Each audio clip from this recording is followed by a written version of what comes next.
নির্বাচন বানচাল করতে শেখ হাসিনা ভারতে বসে উস্কানি দিচ্ছে, নূরের উপর আক্রমণ তারই প্রমাণ বলে মন্তব্য করেছেন বিএনপি মহাসচিব মির্জা ফখরুল ইসলাম আলমগীর।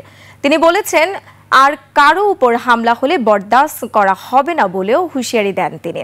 সোহেল সামির রিপোর্ট।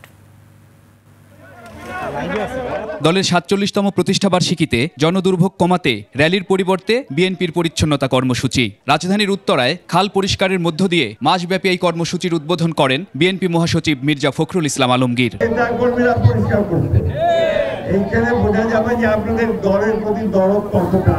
নির্বাচন বানচালের দেশি বিদেশি ষড়যন্ত্রের কথা উল্লেখ করে বিএনপি মহাসচিব বলেন, নূরের উপর আক্রমণ তারই অংশ।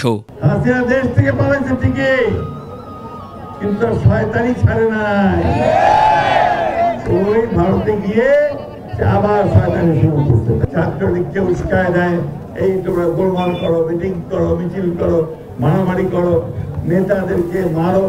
আপনারা সাবধান থাকবেন, যদি আপনাদের কারো উপর কোনো হাত পড়ে, ওই আওয়ামী লীগের সেই হাত আপনারা ভেঙে দিবেন। আইন শৃঙ্খলা বাহিনীকে আরো দায়িত্বশীল ভূমিকা পালনের আহ্বান জানান বিএনপি মহাসচিব। অতীতে যা খারাপ কাজ করতেন এখন দয়া করে ভালো হয়ে যাবে। এ সময় অন্তর্বর্তী সরকারের প্রতি আস্থা রাখতে নেতাকর্মীদের পরামর্শ দেন তিনি। এখন আমরা সমস্ত রাজনৈতিক দলগুলো মিলে কর্মচারী ইউনুসকে দায়িত্ব দিয়েছি দেশ পরিচালনা করা। ওনার জন্য রাজনৈতিক কিছু করার ইচ্ছা নাই, দেশকে একটা নির্বাচন যেন সুষ্ঠুভাবে দিতে পারে, সবাই মিলে সেই চেষ্টাই করছেন।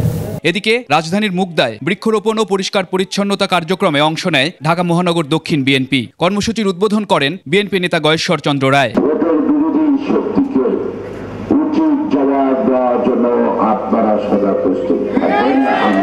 সোহেল সামি, ২১ টেলিভিশন, ঢাকা।